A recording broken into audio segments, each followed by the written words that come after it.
back with another Real Stories. Today our guest is Chris Hanna. We're actually in his studio now, which is amazing. And I'm your host, Jordan Silvester. How's it going, Chris? It's going well. Awesome, man.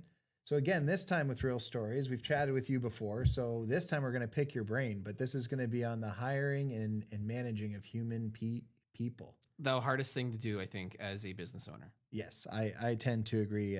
So you've done a lot of hiring in your life. Yeah, I've hired, led, promoted, fired, a combination of a lot of people, over 500 throughout my career. Wow. That's a lot of managing people and experiences. When you think back to like the early years when you first started to manage, what was like probably the hardest piece of that? Like what was the thing that was the most difficult to kind of, like what came easy? What came hard? I'd say I thought that it was all about, I'm the boss, listen to me. And that doesn't work. Right. But I didn't know that. Okay. And so I was honestly a terrible leader. Okay. And so managing people is really managing yourself. Right. But I was so awful. I got promoted to be assistant manager in the rental car industry at about 22 years old. And I had instantly then 5 people that were reporting to me. Doesn't sound like a lot, but it is a lot when you have no idea how to lead. Right. I had always been kind of a leader growing up, but being able to do this officially and having people, like I had an employee who was like 65 years old. I had, younger people than me. I had people, a few years older. It was hard. And so I think, the hard part is trying to lead from like being like almost a bit of a dictator because you don't know any different. Right. I'm the boss, listen to me. And then I think, like the best part though is when you start to figure it out and you see people starting to grow and actually trust you, that's pretty special. Okay, so the part you enjoyed the most was as you kind of grew as into your leadership role, people started to actually follow you instead of listen to you. Yeah, I eventually started having people who say like, I really want to work with you. Like, can I switch to your store? Can I be able to do that? Right, but it took time, and I had to land on my sword a little bit and become a little bit more humble and realize I don't know everything. Like I suck, and so and just being me, and I think just realizing that my job isn't for people to like work for me. I actually have to work for them. Right. And when I switched that mentality, especially in the rental car industry, I think things changed and I started to have people like me a little bit more because I think people hated me early on. Well, most people don't like dictators, right? No, it's not probably a popular space to be. Yeah, I think for the average person, they much prefer to be asked than told. I know in my personal nature, if you tell me to do something, the odds that happens go to about 0. Yeah. Whereas if you ask me to do something, the odds are probably 90% I'm likely going to. I'd have to have a reason generally not to help, but I don't need much of one to not do what I'm told. Yeah. But like to me, I thought, well, I'm in charge. I need stuff to be done. Right. Go do it. And that's it. So I was like, do this. No, please. No, thank you. Just do it. So again, no courtesy. Zero if courtesy. Somebody that didn't exist in my brain back then. So if somebody spoke to you the same way you spoke to them, what would your response have been? I know you don't want swearing on your show, so I probably wouldn't say it because honestly, you'd respond with some a colorful language to somebody treating you the same way. Very colorful language. Yeah. And how often did you get colorful language? People didn't because I think people had tried to respect a little bit of the position. So no one like told me off, but I knew that people didn't like what I was saying. So when you looked at production then, so did you find once you switched your leadership style that people, like you said, they wanted to work with you, but did you find like the environment change, the culture change, or how did that look? Well, I'd say I went through a bit of a journey where I told people what to do, they would do it, and I would keep pushing and pushing and pushing. And eventually when you saw people start to break, you realized that things needed to change. And when I started to shift and focus more on caring about people, right, the culture shifted. And I'm like, we can't be so serious, but we still need results. Right. So I'm still very difficult to work with, I would say, for a variety of reasons. But I think, yes, the culture would shift because it has to be about the people, right, more than the work that needs to get done. So that's starting out early. And so as you said, you've I don't remember when we first talked, but I know you own a hiring company because I used it to bring on Shauna a couple years ago. When you look to hire for roles, right? So if people are listening and they're like, okay, I'm thinking about starting a business, or I'm in the middle of a business and I need to grow, what's kind of the first thing you recommend they do? Try to figure out I think from a personality standpoint, who they are as the maybe the person that's hiring, and what are they looking for in somebody, right? Is there certain core values that you have as a company that you want to try and bring in? What's the gap that you're trying to fill? Don't try and hire people who are just like you. Mm. If they hired everyone who's just like you, that could be a problem. Yeah. Same with me. Yes. Right. So you got to be really specific on what your criteria is up front to be able to have the ideal hire. And also realize that whenever you compromise, it can go bad. It might not happen right away, but it will. You know in your gut of whether someone's the right fit. Okay. And when I've not trusted my gut, it's burned me every single time. Gotcha. So whenever you've hired somebody and you haven't trusted your gut, you find out later why. That's right.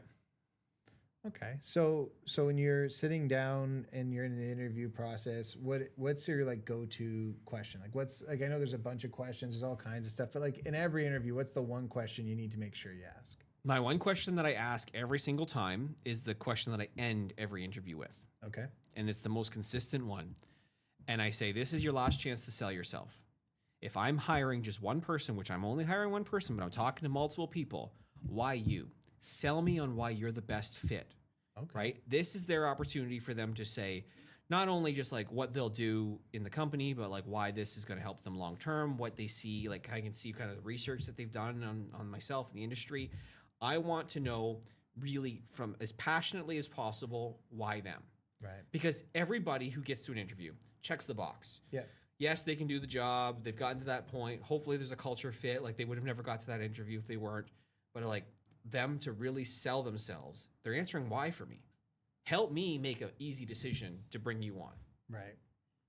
So when I've hired people in the past, and again, I've actually had some amazing people work for me and work with me, and I found that sometimes though, whenever I would work with them, I found myself like, not that I wanted to be over their shoulder, but it's like a responsibility to be present, even though a lot of my job is go find business. It's like they're in the office working. I feel bad leaving them while I might be out like playing golf or at the bar watching a game and just interacting with the community. But that's a lot of how I get business. Have you ever found, like for me, that was where it was like this push and pull draw when you have a person, because you want to be respectful, of course, that they're working with you and helping you grow your business. You don't want them to feel like they're on an island by themselves, but the balance there, at least for me, I struggled. I think at different parts of my career, I kind of struggled with that. Like I have a hard time in general though, letting go. Okay. And so it's less about maybe the visibility. It's more about, I want to be there to support, but I'm so bad at sometimes taking over. Like I'm a very dominating kind of personality. Okay. And then I realize that I think sometimes less is more, so I'll pull back, but then I pull back too much, and that's not good as well. So I find it such a balancing act that's very, very hard to do. Okay. To figure out when do I pop in, when do I pop out, and how do I make sure I don't micromanage. That like I need to be able to trust people to like let them do what they do best. Yeah. And be there as support when they need me without being on top of them. Right. Yeah. That's something I've really struggled with over the last 20 years of building and leading teams across multiple industries. Yeah, being over domineering or taking control. Like I tend to be like, if you don't kind of get it the first time, I'll just do it myself, because by the time I explain it to you, I've kind of lost the purpose. And the issue is you need patience with somebody who doesn't know anything yet, and you need to be able to walk through it. One of the things, the tricks I did learn was, if I'm going to hire someone to do a job that I don't like to do, I probably shouldn't be the one teaching them the job. Yeah. So finding somebody else within my business or somebody around me that is really good in that arena, and having them maybe shadow with them for a bit and learn some of the skills from there, and have opportunity to have coffee and meet with them. And, because I think so often in life, we're like, this is the job, this is straightforward, this is simple. And part of why it's simple is because it's usually something we're passionate about and something we've probably been doing for a while. But we forget when we first started, we didn't know what we were doing. We just kind of figured it out. We made a lot of errors. We made a lot of mistakes. It's harder when you're trying to be a business owner, because you want to have a perfect appearance to the public. You want to be in a perfect state of operation. And when it doesn't happen, it's one thing if I make the mistake. It's a lot harder when the other one makes the mistake. But again, with proper training and proper balance, checks and balances, you can create a really good work environment. I think the hard part, though, is actually the training part of it in general. You can hire people, but training is so difficult. I personally have found this definitely recently, where it is so hard to bring somebody on and train and still run your business and fulfill at the same time. Right. Right? Like I'm growing exponentially, really fast. There's lots of stuff happening. How do you slow down and stop and do this, right? Like I was talking to somebody yesterday who said that they basically got promoted to leading a retail store. They're finding that they're constantly in this training cycle, but they have so many other things that they need to do. Right. It's how do you take the time to stop? Because it's important that you do stop to train, but you don't have time to do it either. It's hard. Like hiring and training, I think, are so difficult, no matter what industry you're in. Well, I think for any of us, we're not willing to take a step back to grow. So a lot of times, again, planting a seed, it has to go into the ground, it has to die in the ground, and then it sprouts up. But that takes time. Right. The issue is most of us are moving at such speed. We're hoping we can just like throw it in the ground and tomorrow there'll be something there, and there isn't. And then we're trying to then figure out what do we do in the meantime. And so as a business owner, what are some of the things you've added into your world that help offset that time frame? Or how do you, when you think about it, what are some of the skills or opportunities when you're bringing somebody on to help mitigate that time? I think part of it is starting to document processes a little bit more. I think that's really key. Like I need to probably do a better job of it still too. But like if I look at my business, as I bring on, say, monthly clients, I need to probably solidify even better my onboarding experience. So then that becomes a little bit more automated, maybe with some tools to help with that, right? So I'm not having to go through and reinvent the wheel each time. It's like, okay, this is plug and play. Maybe if I can enact some automation. So I'm starting to look at automation software that can really assist me to be able to help. In addition to some of those documented processes. From a training perspective, I've actually started creating more videos to help explain how to do certain aspects as well. So it's like, I'm not actually sitting and explaining everything. I'm like, here's a video, here's a written guide that can actually help you.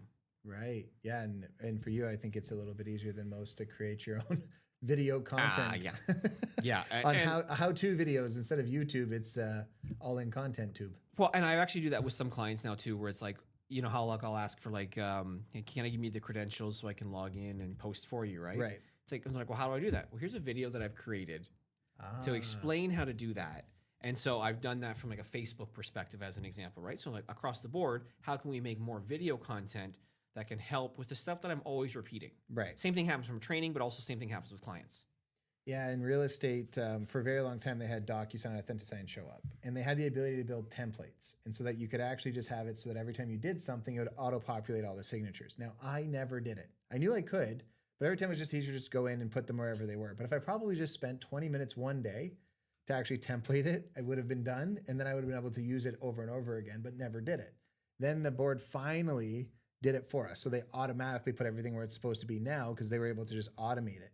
And I only laugh because I'm like, so often the simple answer that's right in front of us, if we just, like you said, slowed down for a minute and just said, okay, I know I don't need to this minute, but I'm going to take an extra 20 minutes right now and do this small thing.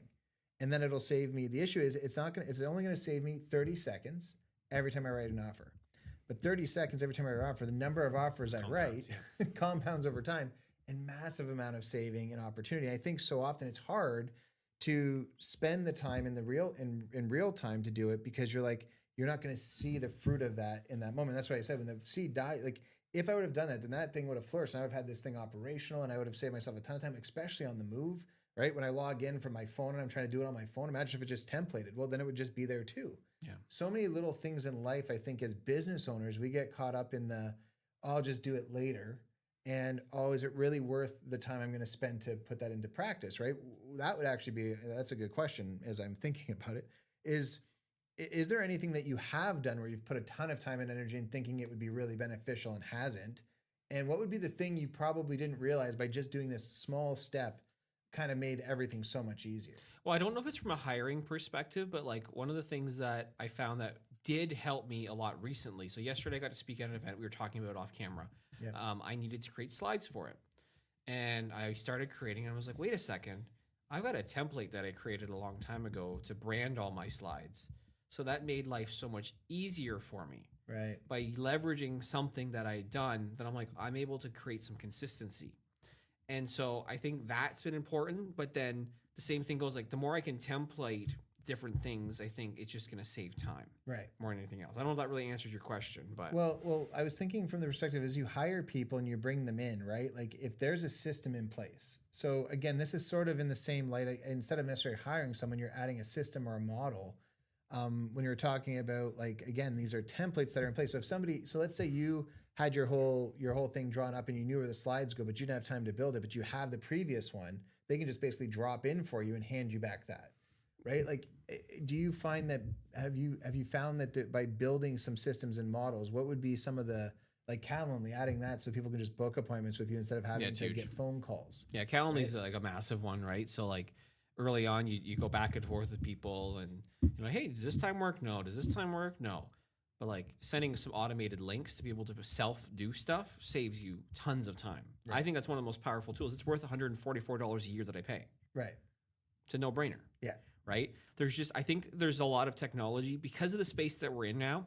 AI is changing so much and so fast that like it's hard to keep up on what's the right tool and platform to kind of go for certain tasks as well. But like just staying abreast of it is important. Yeah. So when you're thinking about hiring today, what, like back in the day, I remember it was like, do you have the ability to use Excel spreadsheets? Like, it's so funny where we are now, right? What do you think when you think about hiring for companies and things, what would you be looking for from the perspective of like that random skill that most people would have, but some don't, but like that thing you'd want them to have now, even no matter what job they're doing within your business?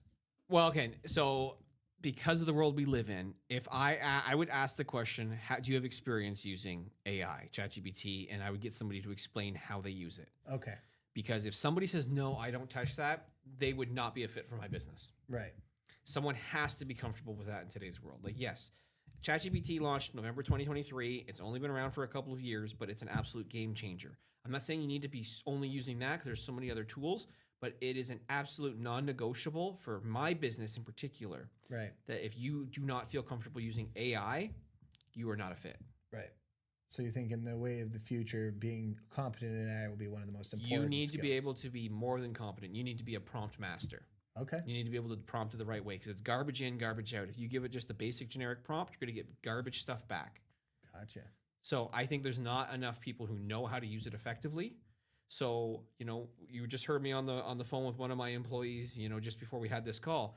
We started this recording, right? And like I've trained her on some of the stuff that she needs to be able to do to kind of use it effectively. Right. I gave her some prompts and when she was doing some scheduling and she's like, oh, this is so much easier. I said, yes, it's all about the prompt. And she's like, this prompt is more than a couple sentences. I said, yeah, it's paragraphs. Honestly, to get us exactly what we want. Right. That takes trial and error on my side, but I probably need to, systematize that across the board. Right. And then just keep adding in more systems, using AI more effectively. Gains time back. Yeah, gains time back. And it also makes employees more able to do more of their own work, right? It gives them, instead of having to always ask answers of the employer, they can just ask ChatGPT itself. And ChatGPT a lot of times does have an idea of answers and then verify, clarify. Yeah. When you're looking at your business today, you're a solopreneur by your trade. That's what you've always branded and looked at. How do you look at not just employees, but AI services or virtual, not AI services, VA services, and other things like that? What tools around you have you found to be valuable in helping grow your business? So I have tried VA companies before. I've tried individual freelancers. Obviously, I use AI. I think it's still trying to find the right mix. My business is so unique, and I guess those people who are listening to us or watching this might not fully understand, but like my business is not a traditional marketing agency. It's not a traditional video agency, right? Like it's this mix, and obviously with the studio that we have here too, it's very different. So being able to find the right partners that fit my model has been one heck of a challenge that I'm still trying to figure out. Right. And part of it is I say yes to projects that I probably shouldn't say yes to, which is a whole other thing. But it's really, really challenging because I find that most VA agencies, doesn't matter if they're local, I've found, or even overseas. And I've hired some of them and I've let them go or whatever. They're cookie cutter. Okay. Right? And then you hire some that are video specific, but then the videos, if they're overseas based, there's problems. Right. It's hard to find the right fit. I found I've got the right video agency that I'm helping me from an editing perspective. I've had the same editing team now for over a year. Nice. Cost me a lot of money to find the right one. I'm on the highest tier possible because of the volume that I do. But then I have to mix that with some AI tools and support to help me as well. Right. It's so challenging, I think, in my space because it's just you can't find the right mix. I'd love to find some more people who can provide the customer service level VA or someone who could schedule content. The problem I've found, and I was explaining this to one of my clients this morning, you need to be able to understand a business really well to post for them on their behalf and use their voice. Right. AI doesn't do necessarily a full good job of that yet.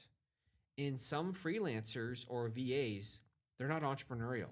And so they don't understand it either. Right. Real estate's very tricky. Yep. Not everyone can post and understand and be able to speak the real estate space. I've got a different background that I can understand this because of some education business that I was in and everything like that as well. But I've had employees try and do posts in the real estate or property management space and struggle. Right. Yeah. And then you add on language barrier issues and it's even more challenging. Well, and that was what I was about to say. So it's interesting about almost English, at least in our culture, is we have multiple languages for multiple things. So not only is there the English as the general language, but then do you speak real estate? Do you speak investor? Do you speak mortgages? Do you speak insurance? Just in my world alone. So as a realtor, like it's funny because if I talk to the mortgage person, they're going to use this language. But if I talk to the investor, they're going to use this language. The best part was when the Americans came over and said cash offer in Canada, they meant a financing clause. In Canada, when you say cash offer, it means no conditions. Right. And so interestingly enough, is language is an issue. It's like if you were to state this in this location, it's absolutely true and effective. But over here, you're like, wait, but this is almost identical. Like you think mortgages and you think real estate, those are very like kindred spirits. They're both around the same thing. Yet, but the language over here and the language over here aren't identical. And so the issue is if you speak this language but not the other. And so as somebody coming into the country and trying to learn the English language, they're having a hard enough time just saying it for either, let alone knowing there's a difference. I found that this has been a tricky part for me in my business where like I've hired people who maybe English is not their first language or being even from Canada is not their first. Even our editors, they're not based in Canada that I work with. Right. So I had to train them on what certain phrases or certain things look like as they're trying to put in footage. Right. They just didn't understand it. Right. And so I'd be like, no, this is what I mean. Or even software. So we live in Windsor. Right. So if you looked up stock footage of Windsor and you just put that into an AI tool, yep, it's going to Windsor Castle in England. Ah, right. So I had an editor, he put in, he's like, yeah, give me some images of Windsor to kind of put in, thinking Windsor, Ontario, but they're putting Windsor, England stuff. I'm like, no, this doesn't work. But I realized I'm not specific in my communication. Right. To give them the knowledge too. So much of it is still on me to make sure I'm communicating right to get what I need when you're working globally with teams. Yeah, because again, they may have been in either place, right? Whereas you're like, that doesn't look like home. Or they're like, oh, yeah, okay, here's Windsor stuff, but then they're only showing me Detroit. Right. Well, because again, metropolitan, if they zoom down, like Detroit, Windsor and Detroit, as much as they're different countries. That's right. Yet, so often, including their mayor once decided that Windsor was a suburb of Detroit when he wasn't allowed to leave the U.S., came over and got himself arrested. That's hilarious. Good job, Kwame. And so I think it's this tricky balance where it's like you're trying your best to try and help and explain it. I have some clients, though, who can instantly tell if somebody else has written the content versus myself. Oh, okay. Right? Because I've a number of different industries that we support, and they can tell this one sounds like somebody else who doesn't fully grasp it. And it's like, okay, so then how I have to be more involved, and that makes it tough because I want to maybe not be involved in everything day to day. Right. That's hard. Yeah, actually, that's another one. So as a business owner and hiring employees, like part of the purpose is to buy back time. Right. One of the number one reasons why people, they're either in growth mode, so either they're expanding and need it, or they're trying to buy back their own personal time so they have a little bit more free time. But in doing that, like you mentioned, it's like, okay, some people want you. I'm a realtor. So most of the time people want me, right? I'm the realtor. They've hired me specifically, and generally when people hire you. So in these worlds where we want to be able to help, because part of it is for my clients, like there are people who are better at things than I am, and that's who I'm going to likely hire to fill those roles because I know the strengths and I know my weaknesses. And it's like generally the objective is, like you said, to find somebody a little bit more opposite to help build up in those arenas. So when you're looking at, as business owners are out there looking, it's like, okay, so how do you balance maintaining that professionalism within your business, but while still growing and being able to add people to buy back time. I think this is the part where I'm actually in this spot right now trying to figure it out, right? It's really, I want to buy back my time for a variety of reasons. So I can obviously maybe work on more value added projects, because there's certain stuff that I'm doing that I probably shouldn't touch. I also probably need to be, better from a home life perspective and be more balanced. Right. The challenge is that people hire me. Mm-hmm. Like, they don't care about the logo. Like, you can't really see it on the screen here, but like, they're not buying all in content. They're buying Chris Hanna. Correct. Yep. Which means they want Chris Hanna to be the one behind the camera. Correct. To coach them, to consult with them, sometimes sitting behind the podcast desk, right? Yep. But I can't do everything if I want to continue to grow and scale. Right. And so it's trying to find a way to implement having the right systems, the right tools, the right people that work, but also work for someone who's crazy like me. Yeah. I think anyone who's ever worked with me would attest that I'm a little on the crazy side. I am a person who gives a lot of, I will allow them to do a lot, because I really do. If I'm going to hire you, my expectation is that you can do what you're going to do, and we're going to work together to get you there. So even if you don't have all the skills today, the objective is that we're growing towards those skills tomorrow. Because again, I think when I look to hire, my objective is to hire somebody growth minded. Mm-hmm. More than anything else, it's okay, you have these skills, but the thing I'm most curious about is usually, okay, are you willing to learn? Like, are you an educator, or are you kind of, well, this is how I've done it, so this is how I do it? It's like, well, okay, that's great, but the world's changing. And again, I'm a person who does like to stick in my own mud. Like, I don't like change. Today, I was telling you as well, they were adding a new system within our office about like reviewing stuff. And I'm like, I'd rather just deal with the problem if and when it shows up, because almost for me, it never does. Yeah. And so I was able to undo that a little bit, because I'm like, I don't want to have to click approve. But some other people do. And there's nothing wrong. Everyone's allowed to build their own model and their own business. But when you sit down and you're like, okay, I'm looking to hire that person. For me, I look at it and say, I want them to be growth minded more than almost anything else. Personality is matching, but willing to expand, learn, try new things. What for you is your like? Well, I'm gonna pivot a little bit from the growth minded. I'm gonna use the word initiative. Okay. I want someone who's gonna show initiative. Gotcha. I don't want someone who's gonna wait to tell me what to do. Like, oh, Chris, hey, I got no work to do. Or just sit there and be quiet, too, because that's also a pain in the ass if you're paying somebody and they're doing nothing. Right. I've had that. Yeah. I want someone who's going to be like, oh, I've come up with a better idea of how to improve this process, this new way we're doing work. Right. I've taken the initiative to come up with maybe a cool new design that can help with our clients. I want people like that who work for me, who actually want to make things better, not just do the same thing over and over and over again. Right. So yes, it's growth mindedness, but to me, I use the word initiative because that is so critical. Don't just sit back and wait. I'm looking for someone who's proactive. Yeah, you want somebody who's gonna not just sit back, like you said. And so if they're bored at work and they're actually on the clock and they're like, man, I don't have anything to do right now. Like, I don't have anything on the thing. It's like, instead of sitting there waiting, they're like, okay, what else could I be doing right now? Like, even if they don't have a Canva post for one of the clients they need to do today, they could be like coming up with a brand new one, or building something. And even if you're like, hey, I know I wasn't supposed to do this at the moment, but I just decided to take on something, versus sitting and doing nothing. For you, it's like any sort of value add, even if you don't end up using it, but the idea that they took the initiative to that growth. That matters more to me than anything else, right? So as of right now, as of today, I've got 25 clients that we work with on a monthly basis, managing their content. 25 is a lot across everything that we do. So to me, it's like there's always something to do for somebody. Right. We've got some clients that are more high maintenance than others that require a lot more work and hand holding. Some are super easy, but there's always something to do. Right. My hardest thing is trying to figure out who does what in the current model that I have. Right. And how do I make sure that I'm not the bottleneck, because I can be. Right. I just come from a video session just a couple hours ago. That footage is sitting on that desk that needs to be uploaded. Right. Yes, technically, if someone was here, they could upload that footage and start editing it. Right. But they're waiting on me to upload it because I haven't done it yet, because we just started recording. Correct. Yeah. So that's where the systems come into play.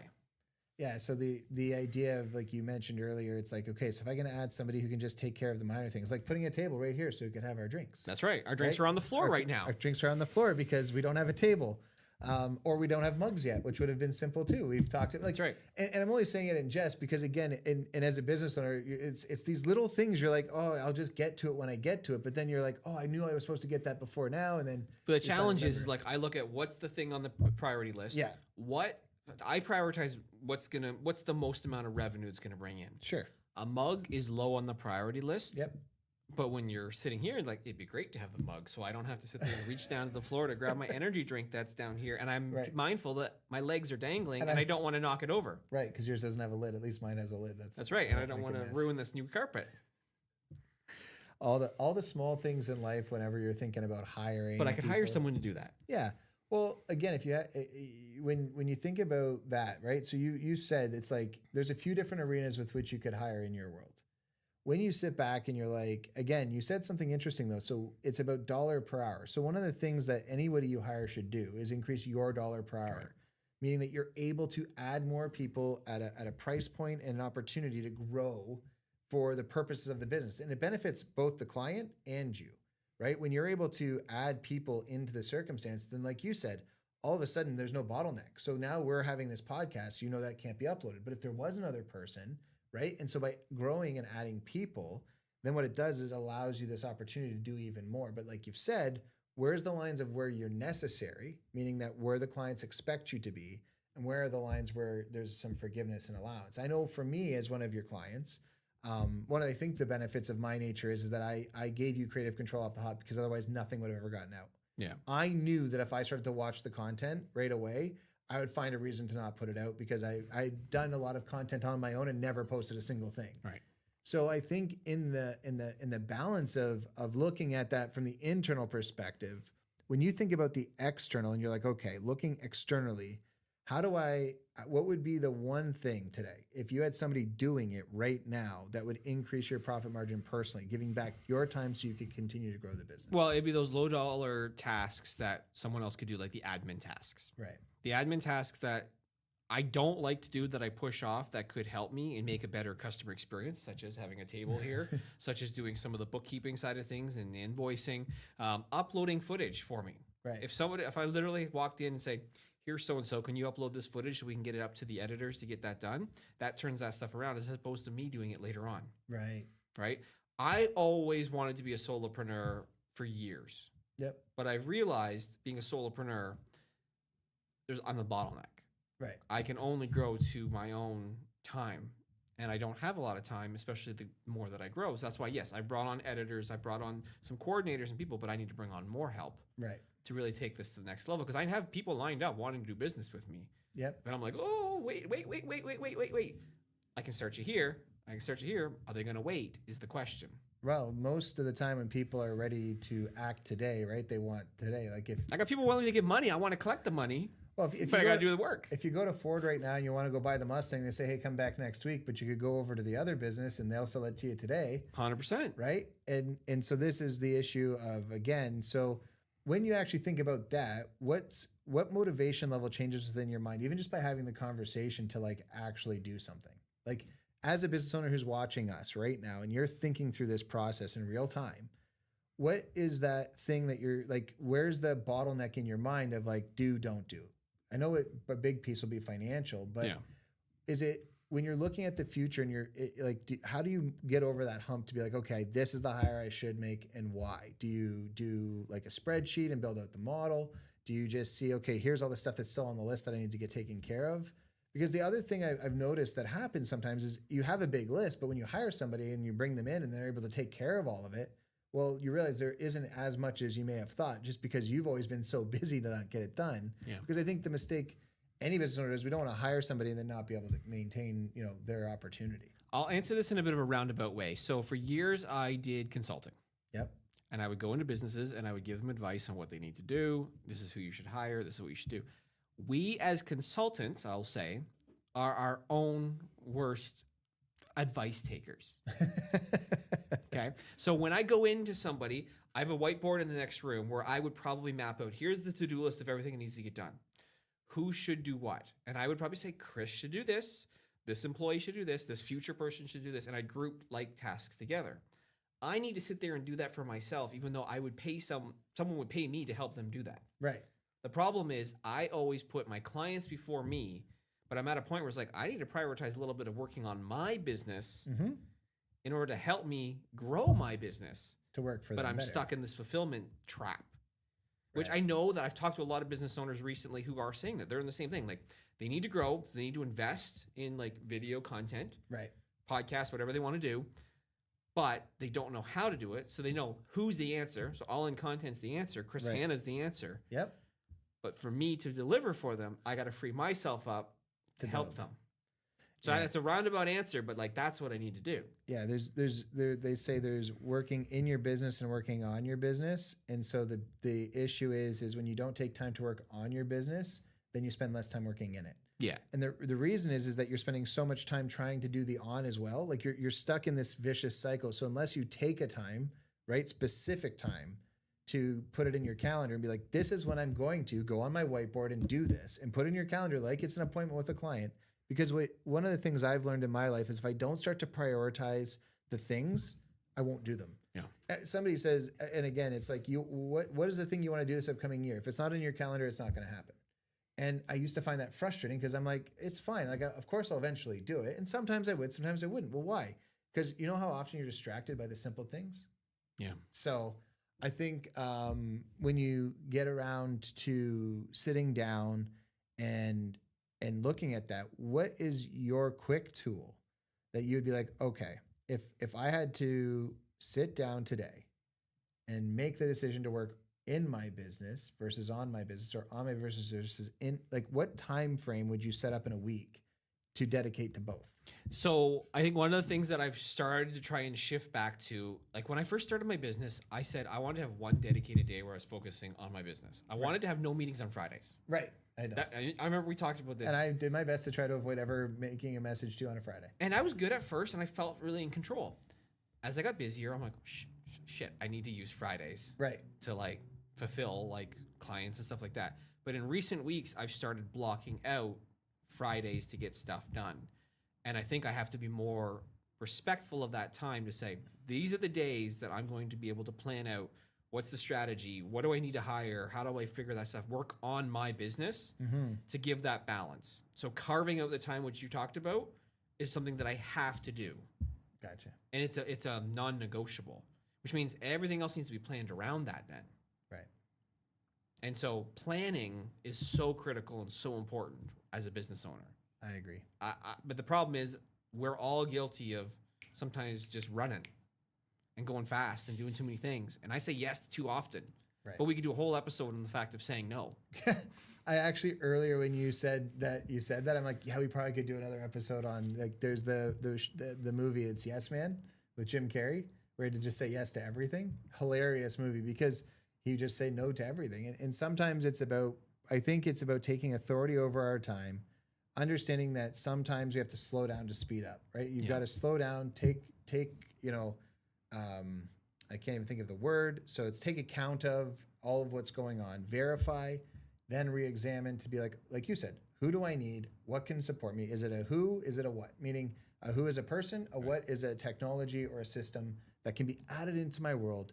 And when you take that time, like when you talk to your clients and you say, hey, I know that you need my time today, but this is why I'm taking this time. It's so I can create systems and models that benefit you long-term, allowing me to grow, be able to bring better quality, better content and opportunity for each of your clients as well.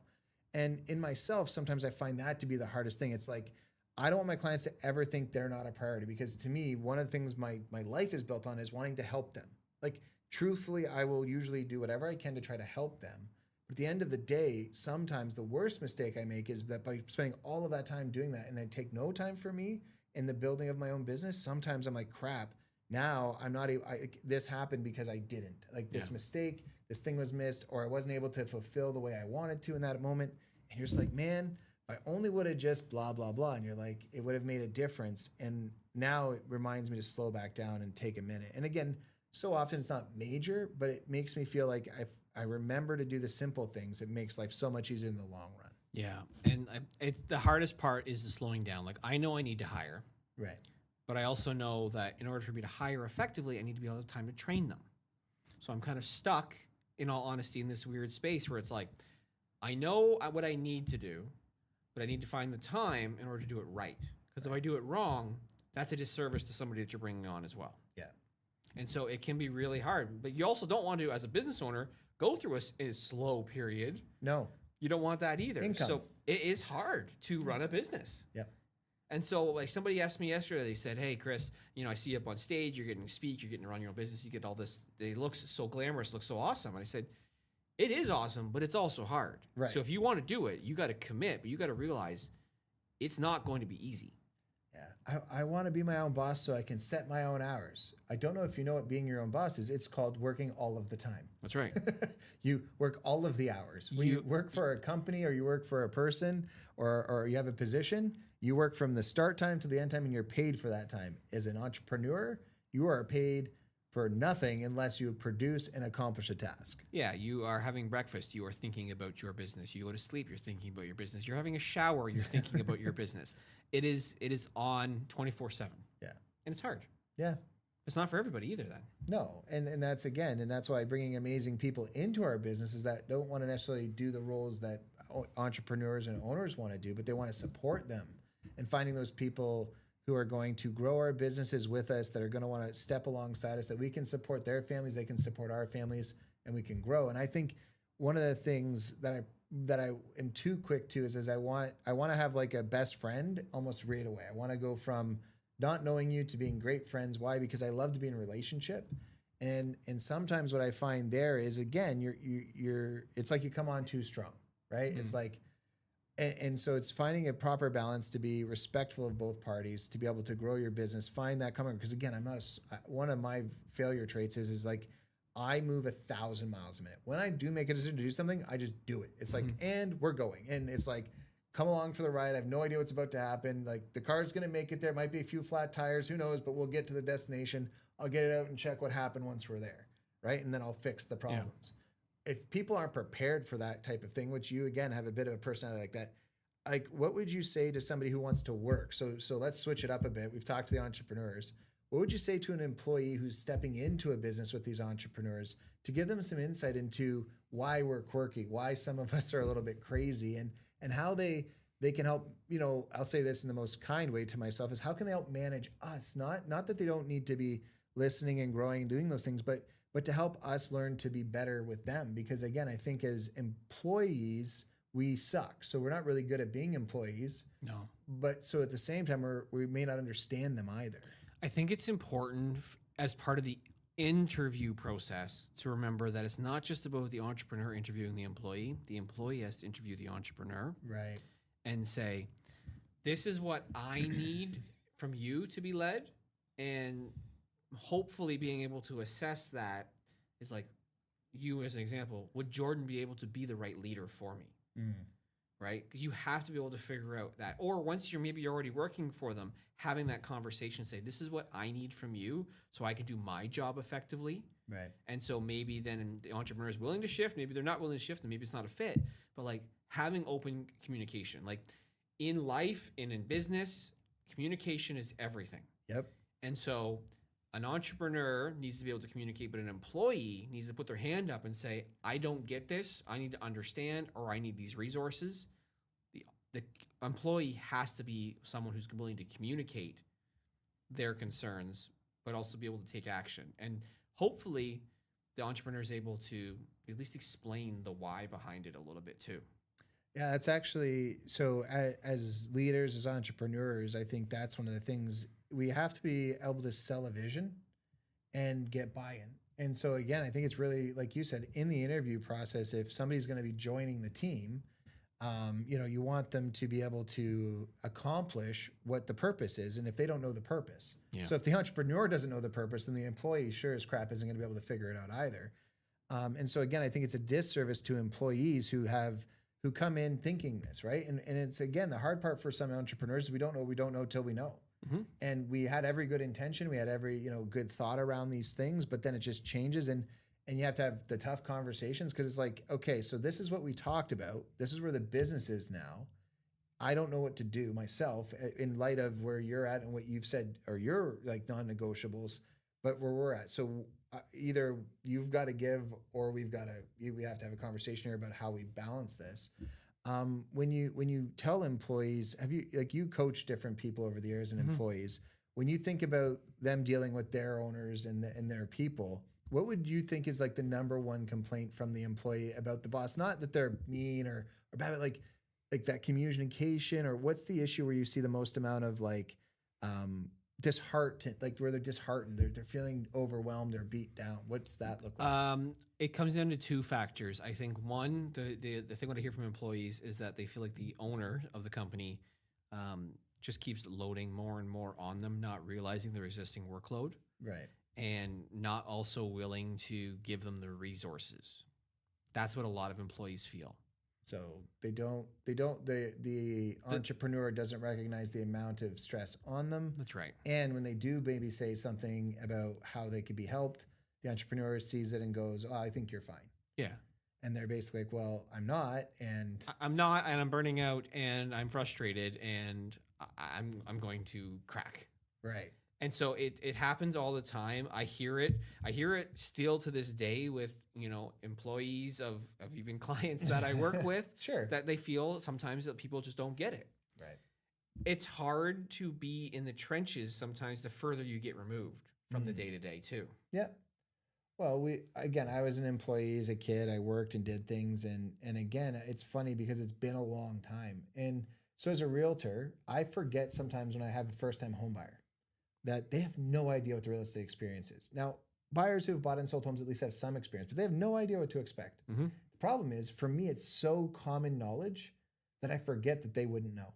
Like, I forget that what seems so common to me, even brand new realtors getting into the business, like there's common knowledge that I just expect you to know because that's real estate. Like, how do you not know? And they just don't. And it's not because they're dumb. And it's not because they're even like they're learning the process. And here's the problem. You know what I probably was? Dumber than they probably are now when I first started. I had to learn and grow. And so I think advocating as somebody who's working for our entrepreneurial spirits, to advocate with us, again, we need to see a reason. And again, if it just seems like you're whining, and I'll admit that honestly, like if I just think it's too hard, like my personality goes, well, as entrepreneurs, we work an insane amount of hours doing insane things. That's right. So, but the difference I think is again, but we're in the benefit of the profit. We're not in the benefit of the hourly wage. That's so true. And I think I don't even understand the concept of working hourly anymore. Like I think that is where the largest disconnect between me and any employee has ever been, is not like, I warn them we're 24/7. I warn anyone who works in my world, like I'm a person who just does things. Like I finally learned you can schedule emails to not send them at 5 a.m. You can tell them you can write them at 5 a.m. and do that. Like while you wake up or do something, get out of your brain. And then I've accidentally sent a text because I was trying to do it the other way and it went. Yeah. But those things are massively helpful. But again, trying to be respectful of the employee's time, because again, some businesses like yours is like mine. You have night things, you have things going on. It's not a 9 to 5 job. Like I think it's a little easier when people have shifts at a restaurant and the restaurant's open from here till here and then it closes and then nobody's there for like, I think in the world of entrepreneurial leadership, especially in this transitional culture, what we're seeing is people who are employee minded, hourly minded versus the creative minded, those people who think outside, and finding the common ground where both people can feel respected. Because I think for me, it's like, I don't understand. And I have to be honest with that. I got to be honest and sometimes say, I don't get it, but I know that what you're telling me is true because you're not the only one to tell me, right? Like if you're getting the same information from multiple sources, likely it's just that you and them don't see the world the same, and that's okay. So I think something you say there is really important for me when I think about it, is that for someone to work successful with me, I almost feel like they have to have somewhat of an entrepreneurial background. Maybe they've tried and it hasn't worked out. Or they've worked with other people before, but to come just from say like a corporate 9 to 5 job and that's it, and try and work with me, and especially because again, my business can be all different times of the day and weekends or whatever. It's not going to work for everybody. Mm-hmm. It's hard, and in your worlds too. Like you get calls all the time. Yep. Right, and so stuff's going to happen. So I think it's finding that right fit and realizing, like the traditional world doesn't work for my business. Right. If you're looking for that, if you're looking for just I'm going to punch in, punch out type of deal, not for me. Right. That's not going to be a fit. So we've talked about AI, we've talked about employees, we've talked about all these things when it comes to hiring. When you think about one piece of information, like what's the most important piece of information to give to both the entrepreneur and to the employee, and helping to overcome some of these objections between the two parties? Being honest. Simple as that, right? Yeah. Everything comes down to communication, good or bad, but you got to be honest about both sides. First, we'll start with as an employer or the entrepreneur. Be honest with the employee about what you need and what you're expecting, and also what you're seeing, right? Sometimes we are guilty of ignoring problems or not giving feedback. Right. And then things snowball and get worse and worse and worse. And then if we don't address it, it becomes a major problem. Right. Okay, I've been guilty of that. On the reverse side, as the employee, also be honest with the person that you're working with and being like, this is what I need from you. Right. This is where I'm struggling. This is where I don't understand. Be honest. Just have those conversations. If you just be honest, straight to the point, don't kind of, meander around it or avoid the hard conversations, life becomes so much easier. So so basically what I hear is if you're willing to have the hard conversation, life actually gets easier, and life only gets harder when you don't. That's right. Yeah. The hard conversation is actually the easy conversation. Yeah. The hard conversation is actually the easy conversation. I totally agree that some of the mistakes we make is what we make up in our minds. Yeah. So often we have the conversation with the person in our mind and we think they're going to respond a certain way because we're not expecting empathy, we're expecting judgment. And yet what I found in my life, whenever I've had empathetic conversations with you and I've just been honest with you, you aren't like, oh, I can't, you're like, okay, like I kind of get it. Like, is it great? It's not a great conversation because a lot of times it means, oh, I got to discuss something with you. It kind of sucks. I really don't want to be here. And I think that's the thing. I think as an employer, as an entrepreneur, I think the biggest thing is honesty is the key, but it's also this humility to, hey, we started out with this as the ideal.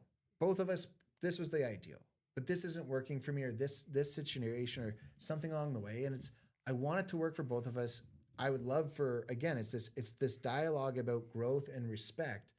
And I think it's so important that we have it not just in business, but in our marriages and our friendships and our lives, because one of the mistakes we've made is we can ruin friendships, we can ruin lives over not just having a simple conversation.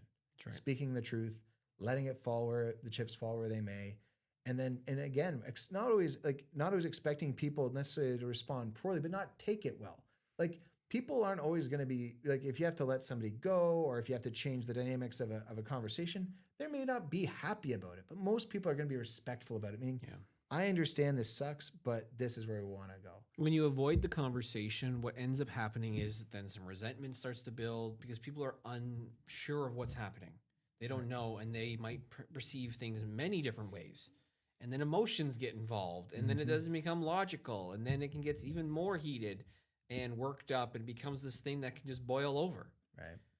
So just honesty in everything makes life so much easier. Like, I look back to those early days of being a leader and how terrible I was, and it's probably because I wasn't honest about, some of the things that I was kind of going through, or challenges, or the fact that I didn't know everything, but I was pretending. Right. Whereas I could have just been like, hey guys, you know what? I am brand new to this. I'm going to make mistakes. I don't know everything. So please let me know if there's something I say to you that makes no sense, and don't follow all the advice that I give because it's probably terrible. Call me out on my bullshit. That would probably have been a better received message than say, hey, I'm Chris. I'm now in charge. Do this because I said it, and don't ask me any questions. Thank you. Yeah. See, that one makes the most sense to my brain, but it has proved to be the worst decisions I've ever made. Yeah. So if you're leaving one last thought with everybody about this, what would, like, I know you just said like the trust and the honesty in that, what would be something, again, from being an entrepreneur in business, doesn't have to be about this specifically, it can be anywhere, that you would say, if you're going to continue in this? If you're going to be an entrepreneur and you're going to have a team or want to build a team, don't look at your team as the same way as you look at you. Don't have the same expectations of them that you have of yourself. As entrepreneurs, you and I are both very similar people. We can go 1,000,000 miles a minute. We go so fast. We can just execute, and we can do a lot, and we'll do it at any hour of the day. If we need to put in tons of hours, we will. We can't expect the same of the people that work for us. Right. That's unfair to them, and that puts them in a spot where it's really, really difficult. So we have to not have the same expectations exactly. You can have high expectations, but you can't expect the exact same from them that you expect of yourself. Gotcha. Well, this has been an awesome conversation, Chris. Thanks again for being on Real Stories. Hey guys, thanks for watching. Follow us again. We're on YouTube where you can watch us, or you can reach out to us on Spotify or Apple Podcasts. Been great having you.